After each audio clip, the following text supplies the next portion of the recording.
बिस्मिल्लाहिर्रहमानिर्रहीम। अस्सलाम वालेकुम। 8 से 80 की एक और स्पेशल वीडियो के साथ डॉक्टर फैजुल हसन नसीम अपने दोस्तों की खिदमत में हाजिर है। हमारी ये वीडियो तसलसल है हमारी वीडियो कार्बोहाइड्रेट पार्ट 2 का, जिसमें हमने कार्बोहाइड्रेट्स के रिएक्शंस डिस्कस किए थे, लेकिन सिर्फ वो रिएक्शंस जो हाइड्रॉक्सिल ग्रुप की वजह से होते हैं।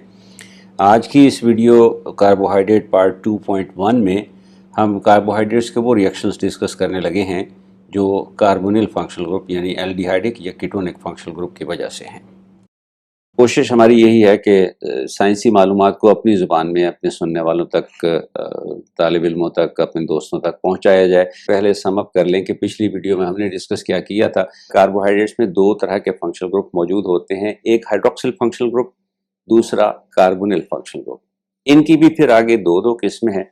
कार्बोनिल फंक्शनल ग्रुप या एल्डिहाइडिक फॉर्म में मौजूद होगा या कीटोनिक फॉर्म में मौजूद होगा, और हाइड्रोक्सिल फंक्शनल ग्रुप या प्राइमरी हाइड्रोक्सिल फंक्शनल ग्रुप की फॉर्म में मौजूद होगा या सेकेंडरी हाइड्रोक्सिल फंक्शनल ग्रुप की फॉर्म में मौजूद होगा। चुनांचे किसी भी कार्बोहाइड्रेट मॉलिक्यूल के जो रिएक्शंस हैं वो इन्हीं फंक्शनल ग्रुप्स के हवाले से होंगे, और ये कार्बोहाइड्रेट इन फंक्शनल ग्रुप से हट के कोई और रिएक्शन शो नहीं कर सकता। एक वो सीरीज ऑफ रिएक्शन है जो हाइड्रोक्सिल ग्रुप की वजह से होती है, दूसरी वो सीरीज ऑफ रिएक्शन है जो कार्बोनिल फंक्शनल ग्रुप की वजह से होती है, जिसमें एल्डिहाइडिक और कीटोनिक दोनों शामिल कर लेंगे। अगर कोई अल्कोहल किसी कार्बोनिल मॉलिक्यूल के साथ रिएक्ट करे तो जो रिएक्शन होगा बुनियादी तौर पर वो हाइड्रोक्सिल फंक्शनल ग्रुप और कार्बोनिल फंक्शनल ग्रुप के दरमियान होगा। यहाँ एक और प्रिंसिपल समझने की जरूरत है कि ऑर्गेनिक मॉलिक्यूल्स के दरमियान जो रिएक्शन होते हैं बेलमूम वो किसी न्यूक्लियोफिलिक सेंटर और इलेक्ट्रोफिलिक सेंटर के दरमियान होते हैं। अल्कोहल का hydroxyl functional group nucleophilic centre के तौर पर बिहेव करेगा और ये अपना pair of electron, lone pair of electron oxygen के ऊपर जो मौजूद है वो डोनेट करेगा इलेक्ट्रोफिलिक सेंटर को, जिसका मतलब यह है कि इस ऑक्सीजन और कार्बोनिल कार्बन के दरमियान एक नया बॉन्ड, एक पेयर ऑफ इलेक्ट्रॉन शेयर हो रहा है तो एक नया बॉन्ड बनेगा। ऑक्सीजन के लिए प्रॉब्लम नहीं है। ऑक्सीजन जब 3 बॉन्ड बना लेती है एक lone pair of electron donate करके, तो ये ऑक्सोनियम आयन में कन्वर्ट हो जाता है और ऑक्सीजन के ऊपर एक फुल पॉजिटिव चार्ज आ जाता है। लेकिन कार्बन के लिए प्रॉब्लम है। कार्बन के लिए प्रॉब्लम यह है कि कार्बन 5 बॉन्ड नहीं बना सकती। कार्बन का एटम ज्यादा से ज्यादा 4 बॉन्ड बना सकता है। अब जब ये ऑक्सीजन के साथ एक नया बॉन्ड बनाता है तो इसे अपने पुराने 4 बॉन्ड्स में से एक बॉन्ड को छोड़ना होगा, और इसका कार्बन का ऑक्सीजन के साथ जो डबल बॉन्ड है उनमें से एक बॉन्ड है सिग्मा, दूसरा है पाई, और पाई निस्बतन कमजोर बॉन्ड होता है, लिहाजा कार्बन इस बॉन्ड को तोड़ देता है, छोड़ देता है। ये पेयर ऑफ इलेक्ट्रॉन ऑक्सीजन पे शिफ्ट कर जाता है और यूं कार्बन के 4 बॉन्ड पूरे हो जाते हैं, लेकिन इस कार्बन के साथ जो ऑक्सीजन अटैच है उसके ऊपर एक फुल नेगेटिव चार्ज आ जाता है। ये जो इंटरमीडिएट स्पीशीज बनी है ये अनस्टेबल है, बहुत अनस्टेबल है, इसलिए कि इसमें एक ऑक्सीजन के ऊपर पूरा positive charge, full positive charge मौजूद है और एक और ऑक्सीजन के ऊपर फुल नेगेटिव चार्ज मौजूद है। ये हाईली रिएक्टिव स्पीशीज होती हैं, लिहाजा ये फौरन रीअरेंजमेंट में जाती हैं और रीअरेंजमेंट की वजह से कुछ बॉन्ड्स शिफ्ट होते हैं, कुछ नए बॉन्ड्स बनते हैं। रिजल्ट ये है कि जो ऑक्सोनियम आयन के ऑक्सीजन के साथ हाइड्रोजन मौजूद होता है वो एज प्रोटॉन रिलीज होता है और वो नेगेटिव चार्ज वाले ऑक्सीजन के साथ चला जाता है और वो हाइड्रोक्सिल में कन्वर्ट हो जाता है। यूं एक स्टेबल स्पीशीज बनती है, और ये स्टेबल स्पीशीज है या हेमीएसिटाल या हेमीकीटाल। अगर एक हाइड्रोक्सिल फंक्शनल ग्रुप किसी एल्डिहाइडिक फंक्शनल ग्रुप के साथ रिएक्ट करेगा तो जो प्रोडक्ट बनता है वो हेमीएसिटाल कहलाता है, और अगर एक हाइड्रोक्सिल फंक्शनल ग्रुप किसी कीटोनिक फंक्शनल ग्रुप के साथ रिएक्ट करता है तो जो प्रोडक्ट बनता है वो हेमीकीटाल कहलाता है। अब जब आप कार्बोहाइड्रेट मॉलिक्यूल को देखते हैं तो इसमें दिलचस्प बात यह है कि ये दोनों रिएक्टिव फंक्शनल ग्रुप यानी हाइड्रोक्सिल और कार्बोनिल फंक्शनल ग्रुप एक ही मॉलिक्यूल के अंदर मौजूद होते हैं। चुनाचे कार्बोहाइड्रेट्स मॉलिक्यूल में इंट्रा मॉलिक्यूलर साइक्लाइजेशन रिएक्शन हो सकता है। एक ही कार्बोहाइड्रेट मॉलिक्यूल के अंदर मौजूद हाइड्रोक्सिल उसी कार्बोहाइड्रेट के अंदर मौजूद कार्बोनिल के ऊपर अटैक करेगा, इलेक्ट्रोफिलिक न्यूक्लियोफिलिक रिएक्शन जैसे अभी हमने जिक्र किया, और रिजल्ट ये है कि एक हेमीएसिटाल या हेमीकीटाल बन जाएगा। और डिपेंडिंग अपॉन कि एक कार्बोहाइड्रेट मॉलिक्यूल में कितने हाइड्रोक्सिल्स अवेलेबल हैं, ए वैरायटी ऑफ रिंग स्ट्रक्चर्स बन सकते हैं। तो ओपन चेन फॉर्म में ग्लूकोज मॉलिक्यूल का aldehydic carbon, carbon number 1 asymmetric carbon नहीं है। अलबत्ता जब ये इंट्रा मॉलिक्यूलर साइक्लाइजेशन हो जाती है, जब कार्बन नंबर 2 पर मौजूद हाइड्रोक्सिल इसके साथ रिएक्ट करके हेमी एसिटाल बना देता है तो अब carbon number 1 asymmetric carbon atom में कन्वर्ट हो जाता है। कार्बन नंबर 1 को देखिए, 4 मुख्तलिफ ग्रुप से बॉन्डेड होने की वजह से अब ये कार्बन एसिमेट्रिक कार्बन या कायरल कार्बन बन गया है। ओपन चेन में ग्लूकोज मॉलिक्यूल में 4 एसिमेट्रिक कार्बन थे, carbon number 2, carbon number 3, carbon number 4, carbon number 5। लेकिन इस इंट्रा मॉलिक्यूलर साइक्लाइजेशन के बाद कार्बन नंबर 1 भी एसिमेट्रिक कार्बन या कायरल कार्बन बन गया और अब इस मॉलिक्यूल में 5 एसिमेट्रिक कार्बन मौजूद हैं। कार्बन नंबर 1 भी एसिमेट्रिक, कार्बन 2, 3, 4, 5 एसिमेट्रिक। हमने पिछली वीडियो में आपको ये भी बताया था कि अगर कोई कार्बन एसिमेट्रिक कार्बन एटम हो तो उसकी वजह से 2 आइसोमर्स बनते हैं। चुनाचे जब तो glucose molecule open chain form में था, जब इसके पास 4 एसिमेट्रिक कार्बन एटम थे तो नंबर ऑफ आइसोमर्स कुछ और थे। लेकिन जैसे ही ये इंट्रा मॉलिक्यूलर साइक्लाइजेशन में आया, एक और एसिमेट्रिक या कायरल कार्बन का इजाफा हो गया, तो इसका मतलब है 2 नए आइसोमर्स जिसके बन जाएंगे। इन 2 नए आइसोमर्स को हम कहते हैं एनोमर्स, और जिस कार्बन की वजह से ये 2 नए आइसोमर बने हैं उसको हम कहते हैं एनोमेरिक कार्बन। और जो प्रोसेस है, जो आइसोमेरिज्म की टाइप है, किस्म है, उसको हम कहते हैं एनोमेरिज्म। इसकी वजह से 2 नए आइसोमर जो बने हैं उनमें 2 कॉन्फ़िगरेशन ये हैं कि या इस नए एसिमेट्रिक कार्बन एटम पे hydroxyl functional group right hand side पे होगा या लेफ्ट हैंड साइड पे होगा। अब एक चीज और भी नोट कर लीजिए, और वो ये है कि इन प्रिंसिपल अगर किसी रिंग स्ट्रक्चर में हमें इन हाइड्रोक्सिल्स की कॉन्फ़िगरेशन शो करनी हो तो फिर कार्बन के साथ हाइड्रोक्सिल अगर राइट हैंड साइड पे मौजूद है ओपन चेन फॉर्म में, तो रिंग स्ट्रक्चर में इसे हम रिंग से नीचे शो करते हैं। और अगर ओपन चेन फॉर्म में फिशर फार्मूला में कार्बन के साथ हाइड्रोक्सिल लेफ्ट हैंड साइड पे लिखा जा रहा है तो रिंग स्ट्रक्चर में इसे हम रिंग से ऊपर शो करते हैं। चुनाचे इस कार्बन नंबर 1 पे अगर हाइड्रोक्सिल, ये जो नया एसिमेट्रिक कार्बन एटम बना है, अगर इस पे हाइड्रोक्सिल राइट हैंड साइड पे है तो जो रिंग स्ट्रक्चर बना है उस रिंग स्ट्रक्चर में इस हाइड्रोक्सिल को हम लिखेंगे रिंग से नीचे, और इस आइसोमर को हम कहते हैं अल्फा आइसोमर या अल्फा एनोमर। और अगर इस कार्बन नंबर 1 पे हाइड्रोक्सिल लेफ्ट हैंड साइड पे आता है तो फिर रिंग फॉर्म में इसे रिंग से ऊपर लिखा जाएगा और इस नए आइसोमर को हम कहेंगे बीटा आइसोमर या बीटा एनोमर।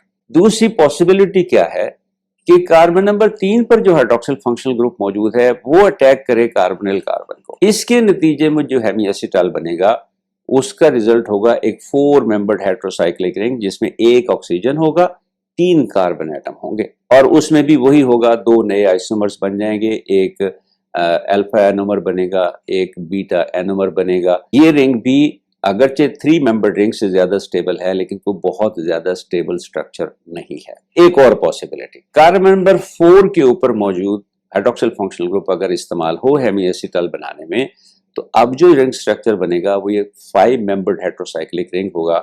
उसमें 1 ऑक्सीजन होगी, 4 कार्बन होंगे। कार्बन नंबर 1 उसी तरह से एनोमेरिक कार्बन 2 नए एनोमर्स को जन्म देगा। We will have an alpha anomer and we will have a beta anomer। ये जो 5 membered ring structure बनता है ये एक और ऑर्गेनिक मॉलिक्यूल है फ्यूरैन, ये उससे मिलता जुलता है, लिहाजा कार्बोहाइड्रेट्स का जो ये 5 membered ring structure बनता है इसको हम कहते हैं फ्यूरानोज स्ट्रक्चर। तो ग्लूकोज में कार्बन नंबर 4 अगर अपना हाइड्रोक्सिल इस्तेमाल करके रिंग फॉर्म इंट्रामॉलिक्यूलर साइक्लाइजेशन कर दे तो जो रिजल्टिंग हेमी एसिटाल है उसको हम कहते हैं ग्लूकोफ्यूरानोज स्ट्रक्चर। ग्लूकोफ्यूरानोज एक हेमी एसिटाल स्ट्रक्चर है। इसके 2 आइसोमर हैं, एक है अल्फा डी ग्लूकोफ्यूरानोज और एक है beta D glucofuranose. Hydroxyl anomeric carbon पे नीचे तो alpha isomer, hydroxyl anomeric carbon पे ऊपर तो बीटा आइसोमर। 5 मेंबर्ड रिंग निस्बतन स्टेबल स्ट्रक्चर्स है। इन्हीं के पैरेलल एक और स्टेबल स्ट्रक्चर है जो 6 मेंबर्ड रिंग का है, और वो उस वक्त बनता है अगर कार्बन नंबर 5 पर मौजूद हाइड्रोक्सिल फंक्शनल ग्रुप इस्तेमाल हो हेमी एसिटाल बनाने के लिए। जो अब रिंग स्ट्रक्चर बनेगा ये एक 6 मेंबर्ड हेटेरोसाइक्लिक रिंग होगा जिसमें 1 ऑक्सीजन एटम और 5 कार्बन एटम होंगे। ये फिर एक और ऑर्गेनिक मॉलिक्यूल है जिसको हम कहते हैं पायरेन, उससे मिलता जुलता स्ट्रक्चर है, और उसी निस्बत से कार्बोहाइड्रेट्स में बनने वाले इस हेमी एसिटाल रिंग स्ट्रक्चर को हम कहते हैं पायरानोज स्ट्रक्चर। चुनाचे अगर ग्लूकोज का कार्बन नंबर 5 अपना हाइड्रोक्सिल फंक्शनल ग्रुप इस्तेमाल करके ये 6 मेंबर्ड हेट्रोसाइक्लिक रिंग बना दे तो इस हेट्रोसाइक्लिक रिंग का नाम है ग्लूकोपाइरानोज। कार्बन नंबर 1 अब चूंकि एक एसिमेट्रिक कार्बन हो गया है, लिहाजा इसकी वजह से जो दो नए आइसोमर बने हैं वो है अल्फा ग्लूकोपाइरानोज अगर hydroxyl below the plane of the ring है, और अगर hydroxyl above the plane of the ring है कार्बन नंबर 1 एनोमेरिक कार्बन पे, तो फिर इस आइसोमर को हम कहते हैं बीटा ग्लूकोपाइरानोज। तो ग्लूकोज एल्डोहेक्सोज, फ्रुक्टोज कीटोहेक्सोज। अब डिफरेंस क्या था? ग्लूकोज में कार्बन नंबर 1 कार्बोनिल कार्बन था और वो एल्डिहाइडिक फॉर्म में था। फ्रुक्टोज में कार्बन नंबर 2 कार्बोनिल कार्बन है और ये कीटोनिक फॉर्म में है। फ्रुक्टोज में एक एसिमेट्रिक कार्बन एटम कम है ग्लूकोज की निस्बत, इसमें 2 कार्बन के साथ प्राइमरी हाइड्रोक्सिल फंक्शनल ग्रुप लगा हुआ है। तो जब कार्बन नंबर 1 या कार्बन नंबर 3 का हाइड्रोक्सिल फंक्शनल ग्रुप इस्तेमाल होगा रिंग फॉर्मेशन के लिए, तो जो हेमिकीटाल बनेगा वो 3 मेंबर रिंग पे मुश्तमिल होगा, हेट्रोसाइक्लिक रिंग जिसमें एक ऑक्सीजन होगी, 2 कार्बन होंगे। और अगर कार्बन नंबर 4 पर मौजूद हाइड्रोक्सिल फंक्शनल ग्रुप इस्तेमाल हो हेमिकीटाल बनाने में, तो फिर 4 मेंबर रिंग बनेगा। ज्यादा stable structure 5 member ring structure है। और फ्रुक्टोज मॉलिक्यूल का हेमिकीटाल बनाते हुए 5 मेंबर रिंग स्ट्रक्चर बनता है जब कार्बन नंबर 5 के साथ लगा हुआ hydroxyl functional group carbon number 2 पे मौजूद कीटोनिक फंक्शनल ग्रुप के साथ रिएक्ट करता है। अब रिजल्टिंग जो मॉलिक्यूल बनता है वो एक 5 मेंबर रिंग स्ट्रक्चर है, जो मैंने बताया था कि फ्यूरेन से मिलता जुलता है, लिहाजा उसको फ्यूरानोज स्ट्रक्चर कहा जाता है। तो हमारे पास 2 आइसोमर जो बनेंगे वो होंगे अल्फा डी फ्रुक्टोफ्यूरानोज या beta D fructofuranose. Anomeric carbon जो फ्रुक्टोज के केस में कार्बन नंबर 2 है, इस एनोमेरिक कार्बन पे अगर hydroxyl below the plane of the ring है तो ये अल्फा आइसोमर है, और ये hydroxyl above the plane of the ring है तो ये है बीटा आइसोमर। आइए अब दूसरी कैटेगरी के रिएक्शंस की बात करते हैं।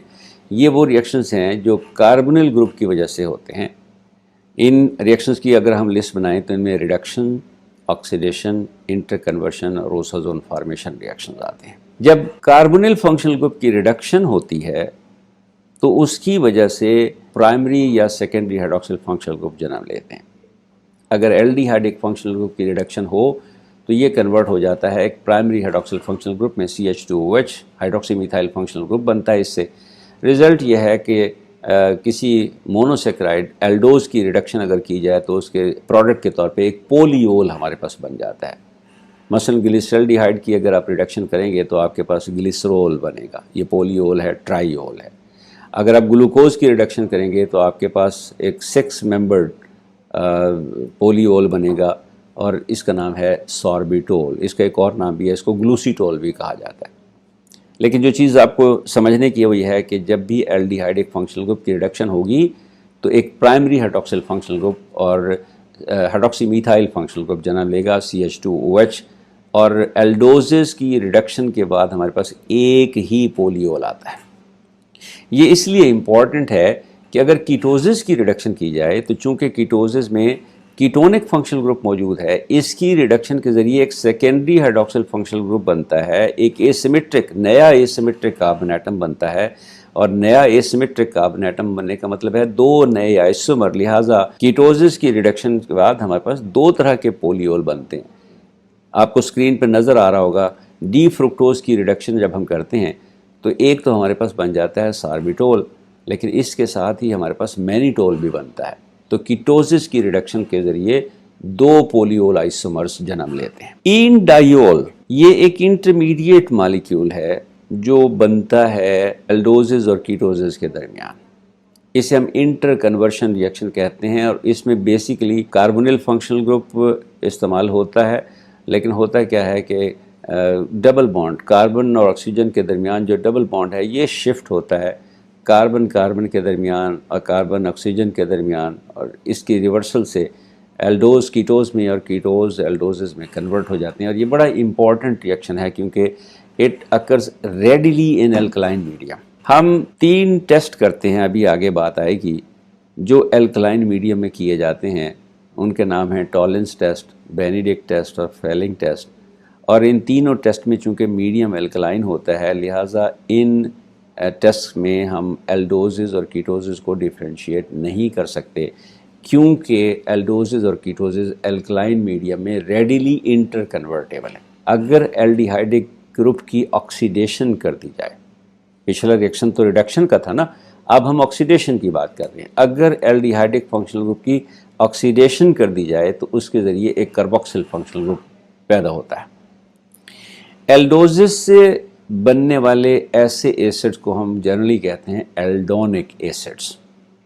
एल्डोनिक कि एल्डिहाइडिक फंक्शनल ग्रुप ऑक्सीडाइज हुआ और कार्बोक्सिल फंक्शनल ग्रुप बन गया, ये एल्डोनिक एसिड्स कैटेगरी बन गई। अगर आप मिसाल के तौर पे ग्लिसरल्डिहाइड लें तो ग्लिसरल्डिहाइड का एल्डिहाइडिक फंक्शनल ग्रुप ऑक्सीडाइज होगा तो ग्लिसरिक एसिड बनेगा, ये एक एल्डोनिक एसिड है। ग्लूकोज की अगर आप ऑक्सीडेशन करें तो ग्लूकोज का एल्डिहाइडिक फंक्शनल ग्रुप अगर सिर्फ ऑक्सीडाइज हो तो जो मॉलिक्यूल बनेगा उसको हम ग्लूकोनिक एसिड कहते हैं। ऑक्सीडेशन रिडक्शन का बेसिक प्रिंसिपल ये है कि oxidation reduction they go side by side. अकेला ऑक्सीडेशन रिएक्शन नहीं होता, अकेला रिडक्शन रिएक्शन नहीं होता। जब भी किसी रिएक्शन में ऑक्सीडेशन हो रही होती है साथ ही साथ किसी और मॉलिक्यूल की रिडक्शन भी हो रही होती है। तो हम कहते हैं कि इन रिएक्शंस में हमेशा एक ऑक्सीडाइजिंग एजेंट और एक रिड्यूसिंग एजेंट इस्तेमाल होते हैं। वो मॉलिक्यूल जो दूसरे को ऑक्सीडाइज कर रहा हो, खुद रिड्यूस हो रहा हो, उसको हम कहते हैं ऑक्सीडाइजिंग एजेंट, और वो मॉलिक्यूल जो दूसरे को रिड्यूस कर रहा हो, खुद ऑक्सीडाइज हो रहा हो, उसको हम कहते हैं रिड्यूसिंग एजेंट। ये जो रिएक्शन आपके सामने नज़र आ रहा है इसमें ग्लूकोज मॉलिक्यूल की ऑक्सीडेशन हो रही है, तो कोई ना कोई ऑक्सीडाइजिंग एजेंट यहाँ मौजूद होगा जो इसे ऑक्सीडाइज कर रहा है, लेकिन ग्लूकोज इस रिएक्शन में खुद रिड्यूसिंग मॉलिक्यूल के तौर पे बिहेव कर रहा है, रिड्यूसिंग एजेंट के तौर पे बिहेव कर रहा है। इसीलिए हम ग्लूकोज को कहते हैं कि ये इस रिएक्शन में रिड्यूसिंग शुगर के तौर पे बिहेव कर रहा है। रिड्यूसिंग शुगर्स को डिटेक्ट करने के लिए हम जो टेस्ट करते हैं, 3 टेस्ट कॉमन टेस्ट, वो है टॉलेंस या जिसको सिल्वर मिरर टेस्ट भी कहा जाता है, बेनेडिक्ट टेस्ट और फेलिंग टेस्ट। इसमें नेचर ऑफ ऑक्सीडाइजिंग एजेंट्स ही सिर्फ वेरी करती है। मसलन टॉलेंस टेस्ट में ऑक्सीडाइजिंग एजेंट है सिल्वर आयन। ये कार्बोहाइड्रेट मॉलिक्यूल को ऑक्सीडाइज कर देता है, खुद रिड्यूस होकर सिल्वर मेटल बना देता है। ये सिल्वर मेटल टेस्ट ट्यूब की दीवार पे चिपक जाती है, एक मिरर सा बन जाता है, इसलिए इस टेस्ट को हम कहते हैं silver mirror test. Benedict test में क्यूप्रिक आयंस इस्तेमाल होते हैं एज ऑक्सीडाइजिंग एजेंट। ये रिड्यूस होकर क्यूप्रस फॉर्म में चले जाते हैं और क्यूप्रस फिर क्यूप्रस ऑक्साइड के प्रेसिपिटेट्स की शक्ल में मुख्तलिफ कलर्ड प्रेसिपिटेट्स बनाता है। फेलिंग में भी यही क्यूप्रिक आयन इस्तेमाल होता है। क्यूप्रस ऑक्साइड में ये कन्वर्ट हो जाता है रिड्यूस होके, और क्यूप्रस ऑक्साइड जो है ये रेड प्रेसिपिटेट्स की शक्ल में ज़ाहिर हो जाता है। बेनेडिक्ट और फेलिंग में जो डिफरेंस है वो ये है कि बेनेडिक्ट में सोडियम कार्बोनेट इस्तेमाल होता है एल्कलाइन मीडियम जनरेट करने के लिए, और इसमें इस एल्कलाइन मीडियम में क्यूप्रिक आयन को सॉल्युबल रखने के लिए सिट्रेट आयन को इस्तेमाल किया जाता है। जबकि फेलिंग सोल्यूशन में पोटाशियम हाइड्रोक्साइड बहुत स्ट्रॉन्ग एल्कली है, वो इस्तेमाल होती है टू जनरेट एल्कलाइन मीडियम, और इस एल्कलाइन मीडियम में क्यूप्रिक आयंस को सोल्यूशन के अंदर रखने के लिए हम टार्ट्रेट आयन इस्तेमाल करते हैं। टॉलेंस टेस्ट में अमोनिया इस्तेमाल होती है to make this medium alkaline, और यह भी पिछले रिएक्शन में मैंने आपको कहा था, एल्कलाइन मीडियम में एल्डोजेज और कीटोजेज रेडिली इंटर कन्वर्ट हो जाते हैं। ये जितने टेस्ट आपको तीनों नज़र आ रहे हैं, टॉलेंस टेस्ट, बेनेडिक्ट टेस्ट और फेलिंग टेस्ट, बुनियादी तौर पर इन्हें एल्डिहाइड्स और कीटोन्स को डिफ्रेंशिएट करने के लिए इस्तेमाल किया जाता है। एल्डिहाइड जो है वो टॉलेंस, बेनेडिक्ट और फेलिंग को पॉजिटिव टेस्ट देता है, जबकि कीटोन्स जो हैं वो टॉलेंस, बेनेडिक्ट और फेलिंग को नेगेटिव टेस्ट देते हैं। लेकिन एल्डोजेस और कीटोजेस को इन टेस्ट के ज़रिए से डिफ्रेंशिएट नहीं किया जा सकता, आइडेंटिफाई नहीं किया जा सकता, क्योंकि ये तीनों टेस्ट होते हैं एल्कलाइन मीडियम में, और एल्कलाइन मीडियम में एल्डोजेस और कीटोजेस दे आर रेडिली इंटरकन्वर्टेबल। इसी तरह से जनाब सिर्फ एल्डिहाइडिक फंक्शनल ग्रुप ही की ऑक्सीडेशन नहीं होती, प्राइमरी हाइड्रोक्सिल फंक्शनल ग्रुप की भी ऑक्सीडेशन होती है। हमने अभी रिएक्शन हाइड्रोक्सिल के रिएक्शंस में देखा था कि उससे यूरोनिक एसिड बनता है, लेकिन प्राइमरी हाइड्रोक्सिल ग्रुप को ऑक्सीडाइज करने के लिए हमें एक स्ट्रॉन्ग ऑक्सीडाइजिंग एजेंट चाहिए होता है, क्योंकि उसने पहले उसे एल्डिहाइड और फिर एल्डिहाइड से कार्बोक्सिल में कन्वर्ट करना होता है।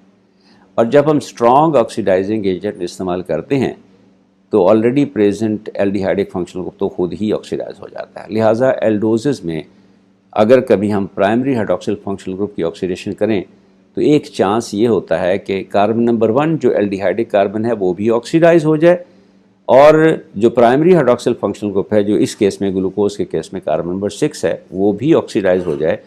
रिजल्ट ये है कि हमारे पास एक ऐसा प्रोडक्ट बनता है जिसमें 2 कार्बोक्सिल फंक्शनल ग्रुप होते हैं। ऐसे डाई कार्बोक्सिल एसिड्स को हम कहते हैं एल्डेरिक एसिड्स, और अगर ये कार्बोहाइड्रेट से बन रहे हों तो फिर इनका दूसरा नाम है सेकेरिक एसिड्स। दूसरे लफ्ज़ों में कार्बोहाइड्रेट से 3 तरह के एसिड्स बन सकते हैं। एक वो जिसमें सिर्फ एल्डिहाइडिक फंक्शनल ग्रुप ऑक्सीडाइज हुआ हो, इन एसिड्स को हम कहते हैं एल्डोनिक एसिड्स। एक वो जिसमें सिर्फ primary hydroxyl functional group oxidise हुआ हो, और इन प्रोडक्ट्स को हम कहते हैं यूरोनिक एसिड्स। और तीसरा वो जिसमें दोनों एल्डिहाइडिक और primary hydroxyl functional group oxidise हो गए हों, इन प्रोडक्ट्स को हम कहते हैं एल्डेरिक एसिड्स या सेकेरिक एसिड्स। एक एग्जांपल, इंटरेस्टिंग एग्जांपल आपके सामने है इस वक्त। राइबोज के प्राइमरी हाइड्रॉक्सिल फंक्शनल ग्रुप को अगर ऑक्सीडाइज करने की कोशिश की जाए और साथ ही इसका एल्डिहाइडिक फंक्शनल ग्रुप भी ऑक्सीडाइज हो जाए, तो फिर जो डाइकार्बोक्सिलिक एसिड, एल्डेरिक एसिड या सेकेरिक एसिड हमारे पास बनता है उसका नाम है रिबेरिक एसिड। रिबेरिक एसिड में बज़ाहिर एसिमेट्रिक कार्बन एटम्स मौजूद हैं, लेकिन ये मॉलिक्यूल एज ए होल एकाइरल है, क्योंकि इसको दरमियान में से अगर आप स्प्लिट करें तो 2 इक्वल हाफ्स बनते हैं, मिरर इमेजेस जो एक दूसरे के ऊपर सुपर इम्पोज किए जा सकते हैं।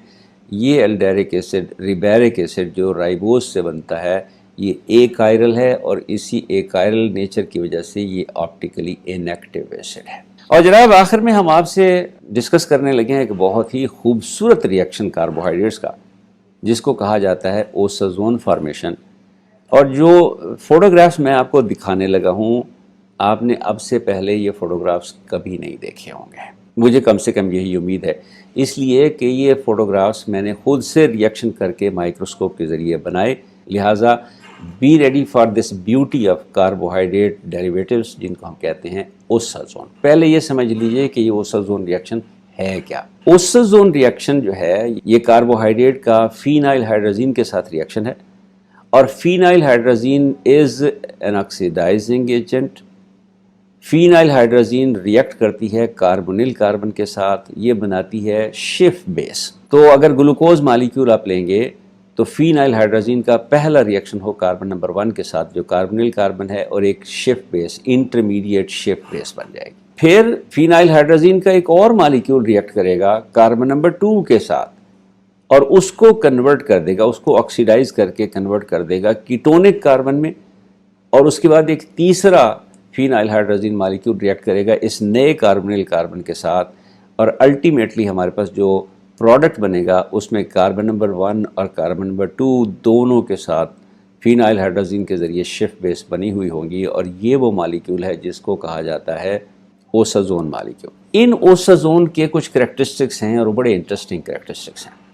मसलन ये सारे के सारे ओसाजोन येलो कलर मालिक्यूल हैं। ये क्रिस्टलाइन फॉर्म में अपीयर होते हैं, लेकिन 2 मुख्तलिफ कंडीशंस में। अगर तो ओसाजोन किसी मोनोसेकेराइड से बन रहा हो तो हॉट स्टेट में ये रिएक्शन होता है, बॉइलिंग कंडीशन में ये रिएक्शन किया जाता है, तो हॉट स्टेट में ही ये क्रिस्टल्स अपीयर हो जाती हैं, क्योंकि ये हॉट स्टेट में इनसॉल्युबल है। लेकिन अगर डाइसेकेराइड इस्तेमाल हो रही हो ओसाजोन बनाने के लिए, तो डाइसेकेराइड से बनने वाली ओसाजोन हॉट स्टेट में सॉल्युबल रहती हैं, वो क्रिस्टल्स की शक्ल में ज़ाहिर नहीं होती। अलबत्ता अगर आप सॉल्यूशन को ठंडा कर लें तो ठंडा होने पर ये क्रिस्टल प्रेसिपिटेट आउट होकर इनसॉल्युबल होकर प्रेसिपिटेट आउट हो जाती हैं। जैसे अभी मैंने रिएक्शन में आपको दिखाया, इन ओसाजोन रिएक्शंस के लिए ज़रूरी ये है कि कोई carbonyl carbon, free carbonyl carbon available हो। मसलन ग्लूकोज के साथ तो हमने कहा कि ग्लूकोज में पहला स्टेप है पहले carbon, carbonyl carbon aldehydic carbon के साथ फिनाइल हाइड्रोजीन के पहले मालिक्यूल के रिएक्शन का। दूसरे स्टेप में एक और फिनाइल हाइड्रोजीन कार्बन नंबर 2 के साथ रिएक्ट करके उसको ऑक्सीडाइज करके कीटोनिक फंक्शनल ग्रुप बना देगा, और फिर तीसरा फिनाइल हाइड्रोजीन मालिक्यूल इस कीटोनिक फंक्शनल ग्रुप के साथ रिएक्ट करेगा और ओसाजोन बन जाएगी। अगर आप ग्लूकोज की जगह मेनोज इस्तेमाल करें तब भी यही होगा। नोट ये कीजिए कि चाहे ग्लूकोज या मेनोज सबस्ट्रेट के तौर पे इस्तेमाल हो रहा हो, जो प्रोडक्ट बनता है वो एक ही बनता है। क्यों? मेनोज और ग्लूकोज में जो कन्फिग्रेशन का डिफरेंस है वो है ही कार्बन नंबर 2 पे। इन दोनों में कार्बन नंबर 1 एल्डिहाइडिक कार्बन है, लेकिन कार्बन नंबर 2 पे ग्लूकोज में हाइड्रोक्सिल राइट हैंड साइड पे है और मेनोज में ये लेफ्ट हैंड साइड पे है। और चूंकि ये दोनों कार्बन फिनाइल हाइड्रोजन के साथ रिएक्ट कर जाते हैं, लिहाजा कार्बन नंबर 1 और कार्बन नंबर 2 अपनी आइडेंटिटी खो बैठते हैं। कार्बन नंबर 3, 4, 5 और 6 ये सारे के सारे ग्लूकोज में हों या मेनोज में हों, इनकी कन्फिग्रेशन एक है, लिहाजा इनसे बनने वाला ओसाजोन प्रोडक्ट एक है। दिलचस्प बात यह है, यही सिचुएशन फ्रुक्टोज के साथ है। फ्रुक्टोज में कीटोनिक फंक्शनल ग्रुप मौजूद है, लिहाजा पहला फिनाइल हाइड्रोजन रिएक्ट करता है कार्बन नंबर 2 के साथ और एक शेफ बेस बना देता है। दूसरा फिनाइल हाइड्रोजन मॉलिक्यूल रिएक्ट करता है कीटोज के कार्बन नंबर 1 के साथ, फ्रुक्टोज के कार्बन नंबर 1 के साथ, उसकी ऑक्सीडेशन करके वो उसे एल्डिहाइडिक कार्बन में कन्वर्ट कर देता है। और फिर तीसरा फिनाइल हाइड्रोजन मॉलिक्यूल इस नए कार्बोनिल कार्बन के साथ रिएक्ट करता है और जो ओसाजोन बनती है वो फिर यही मॉलिक्यूल बनता है। कार्बन नंबर 1 और कार्बन नंबर 2 फिनाइल हाइड्रोजन के साथ शिफ्ट बेस फॉर्म में, 3, 4, 5 वही कन्फिग्रेशन जो ग्लूकोज और मेनोज की थी। लिहाजा ग्लूकोज हो, मेनोज हो या फ्रुक्टोज हो, इन तीनों से एक ही तरह के ओसाजोन क्रिस्टल्स बनते हैं। तीनों मोनोसेक्राइड्स हैं, लिहाजा हॉट स्टेट में इनकी क्रिस्टल्स अपीयर हो जाती हैं, अलबत्ता टाइम मुख्तलिफ लगता है। ग्लूकोज की ओसाजोन बनने में 5 मिनट लगते हैं, फ्रुक्टोज से ओसाजोन बनने में 2 मिनट लगते हैं और मेनोज से पहले एक कोल्ड स्टेट में ही एक हाइड्रोजोन बनता है, फिर उसको जब हीट किया जाता है, बॉयल किया जाता है, तो वो येलो कलर के ओसाजोन क्रिस्टल्स बना देता है। सुक्रोज एक डाइसेक्राइड है, लेकिन ये ओसाजोन क्रिस्टल्स नहीं बनाता। वजह उसकी ये है कि इसमें ना तो ग्लूकोज का एनोमेरिक कार्बन फ्री है और ना ही फ्रुक्टोज का एनोमेरिक कार्बन फ्री है। इसमें 1,2 ओ ग्लाइकोसिडिक लिंकेज जो बनी हुई होती है, उसके ज़रिए ग्लूकोज का एनोमेरिक कार्बन भी इस्तेमाल हो चुका होता है, फ्रुक्टोज का एनोमेरिक कार्बन भी इस्तेमाल हो चुका होता है। चूँकि कोई कार्बोनिल कार्बन फ्री फॉर्म में मौजूद नहीं होता, लिहाजा फिनाइल हाइड्रोजन इनके साथ रिएक्ट नहीं कर सकता। सुक्रोज नॉन रिड्यूसिंग शुगर के तौर पे बिहेव करती है और सुक्रोज ओसाजोन नहीं बना सकती। इन प्रिंसिपल नतीजा ये अखज़ कर लीजिए कि कोई भी non reducing sugar osazone crystals नहीं बना सकती। पॉलीसेक्राइड मॉलिक्यूल को अगर आप देखें तो उसमें हज़ारों की तादाद में मोनोसेक्राइड्स होते हैं, लेकिन सिर्फ एक आखिरी मॉलिक्यूल ऐसा होता है मोनोसेक्राइड का जिसका कार्बोनिल कार्बन अवेलेबल होता है। बाकी सब का कार्बोनिल कार्बन ओ ग्लाइकोसिडिक लिंकेज में चूँकि इस्तेमाल हो चुका होता है, लिहाजा पॉलीसेक्राइड्स भी ओसाजोन नहीं बनाते। अब मैंने आपसे कहा था कि ये बड़े खूबसूरत रिएक्शन है। कुछ चीज़ें नोट कर लीजिए। पहली बात यह है कि हर शुगर क्रिस्टल बनाने के लिए एक स्पेसिफिक टाइम लेती है। दूसरी बात, हर ओसाजोन का एक टिपिकल क्रिस्टल स्ट्रक्चर है। अभी मैंने बात की थी ग्लूकोसाजोन क्रिस्टल की। ग्लूकोसाजोन क्रिस्टल्स ग्लूकोज, फ्रुक्टोज, मेनोज तीनों से बनते हैं। 2 से 7 मिनट के अंदर अंदर बन जाते हैं, वो मैंने आपको तफसील से बता दिया। इनको फीदर लाइक क्रिस्टल्स कहा जाता है। ये आपके सामने नज़र आ रहा होगा आपको, रियल फीदर है, ओसाजोन क्रिस्टल नहीं है। ओसाजोन क्रिस्टल अगर आप देखना चाहें, ओसाजोन क्रिस्टल ग्लूकोज से, फ्रुक्टोज से, मेनोज से बना के देखना चाहें तो जो नज़र आती हैं ये हैं। अब आप देखिए, ये फीदर लाइक स्ट्रक्चर है जो नज़र आता है माइक्रोस्कोप में।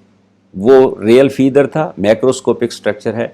ये क्रिस्टल स्ट्रक्चर है जो माइक्रोस्कोपिक स्ट्रक्चर है, but it is termed as feather like crystals. और ये ग्लूकोज, फ्रुक्टोज और मेनोज से बनती हैं। इनको ग्लूकोसाजोन कहा जाता है। इन सेट में आपको एक और चीज़ भी नज़र आ रही होगी, वो जो मैं मेनोज के बारे में आपको बता रहा था कि कोल्ड स्टेट में जब आप इससे फिनाइल हाइड्रोजन मिक्स करते हैं तो ये हाइड्रोजोन बनाता है। ये वो हाइड्रोजोन क्रिस्टल हैं।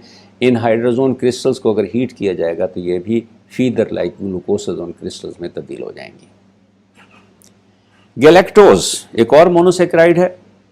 ये गैलेक्टोसाजोन क्रिस्टल्स बनाता है। चूँकि मोनोसेक्राइड है, हॉट स्टेट में ही इसकी क्रिस्टल्स अपीयर हो जाती हैं और लेकिन ये 15 मिनट में बनती हैं।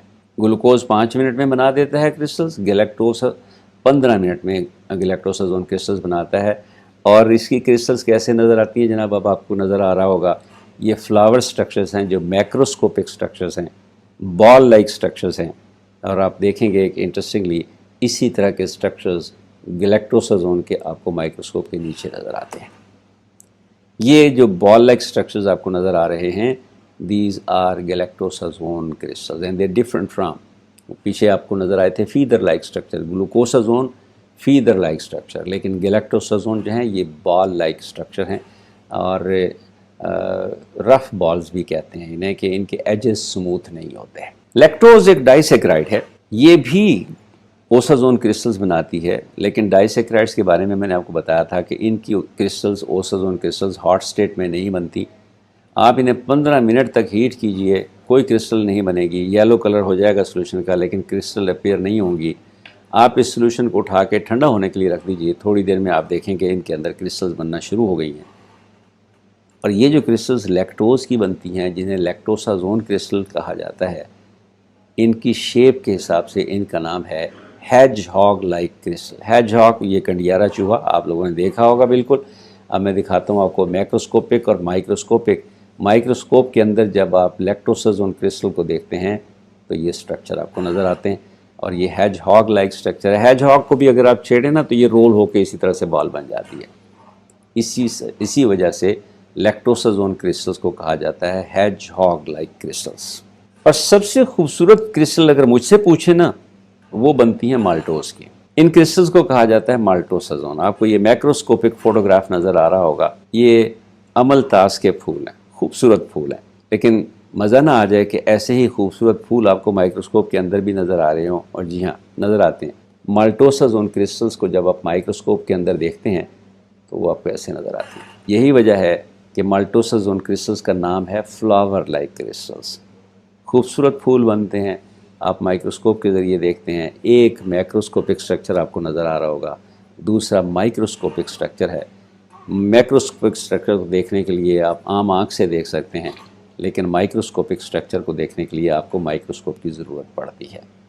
ये देखिए, इनकी जो इंडिविजुअल क्रिस्टल्स हैं उनको क्या कहते हैं, पेटल लाइक क्रिस्टल।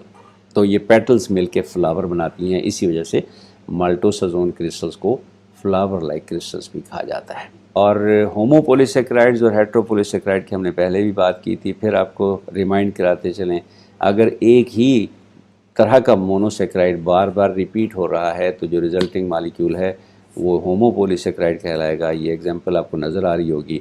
अगर 2 ग्लूकोज यूनिट अल्फ़ा 1,4 लिंकेज के ज़रिए जुड़ते चले जाएं तो हमारे पास जो पॉलीमर बनता है वो है स्टार्च या एमाइलोज अल्फ़ा 1,4 अल्फ़ा 1,4 अल्फ़ा।